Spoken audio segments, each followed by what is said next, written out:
We'll bring you reports on farming issues, and today our team followed a family of farmers who witnessed the evolution of the industry. France 24 also takes you to Egypt to see how the revolution has changed the world of agriculture there. Luke Brown reports.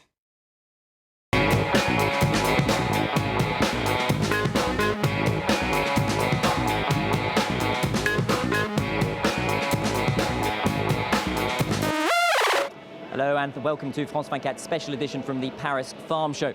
As you can see, thousands of people have turned out to see the best of French livestock. It's also an opportunity for French farmers to show off the cream of their flock. France 24 has been meeting with some of the Rosette winners, including a family that's been raising cattle for generations. They are, though, today more of an exception as more and more young people turn away from farming. Julien Sauvager, Georges Yazbek and Siobhan Silka report. A proud son joins his father in the show ring. Their beautiful Normandy cow Clochette has just won a prize at the National Agricultural Competition. Even at a healthy 800 kilos, she's not too much for young Tom to handle. I have the second place plaque. It's great. Are you happy? Yes, I'm happy. Clochette is almost 7, Tom is 9. They've practically grown up together on the land where dad Thomas himself was raised. There, Tom is learning the trade and already talks about running the family farm one day. Thomas isn't putting any pressure on his son, but he's thrilled to be able to share his love of farming and see Tom taking after him. I'm proud. You could say it's any parent's dream to have a child who follows in your footsteps. But that's if circumstances allow. If they do, I'll say yes, you should take over the farm. If farming doesn't pay in the future, there'd be no point. But having a son whose passion is farming, what could be better? In France, there's a long tradition of family agriculture, but it's one that lost ground as the children of farmers saw firsthand how difficult the life is. France's Young Farmers Union is trying to change that perception.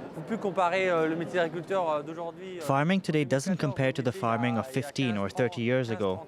There are ways of being able to take holidays. High-performance machinery means there's less and less of manual labor. There's a real evolution of agriculture. And that evolution is attracting a different kind of young farmer to the sector. Today in France, around a third of new farmers have no family background in agriculture. What they share with those who do, like Tom, is a passion for the land.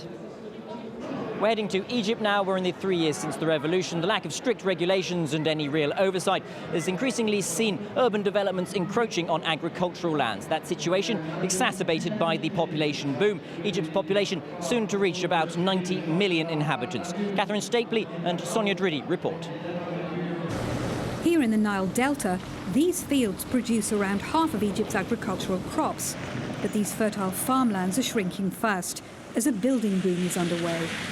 Since the 2011 revolution, the number of homes built illegally on farmland has risen exponentially. Egypt's population has grown by 4 million in the past 3 years, and more people means more houses are needed. Farmers here say around 20% of the Delta's arable land has been lost since 2011. People went down and built on the farmland intensively, and there was no one to bring them to account. So, of course, after the revolution, there were a lot of complaints regarding the farmland. There is a law prohibiting construction on valuable agricultural land, but the government says it's nigh on impossible to enforce. It's not possible to be done by law, by force. It has to be a society movement rather than a police movement. Egyptian farmers are also facing a water crisis, a lack of both quantity and quality. At this farm just outside Cairo, they found a solution. They're adapting the traditional way of farming using innovative hydroponic techniques that use much less water. In this pipe system, the water is being recycled. It goes and comes back, and also it injects the nutrients the plant needs. It could also be the answer to the loss of farmland, as it needs much less soil and still generates a high return. 1 hectare in these growing conditions is like 10 hectares in traditional production. Now Munir's aim is to show other farmers that methods like this could provide a viable future for Egyptian agriculture. That's where we leave it. In the next edition, we'll be visiting a French high school where the students learn agricultural trades and taking a closer look at farming and modernising farming in Africa. So until next time, goodbye.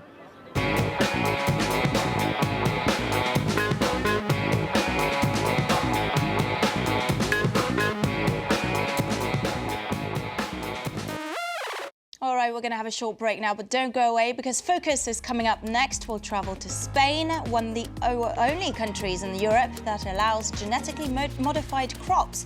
A new type of corn is soon going to be on the market. It's called the Super Corn TC1507. So we'll find out more about that. Do stay tuned to France 24.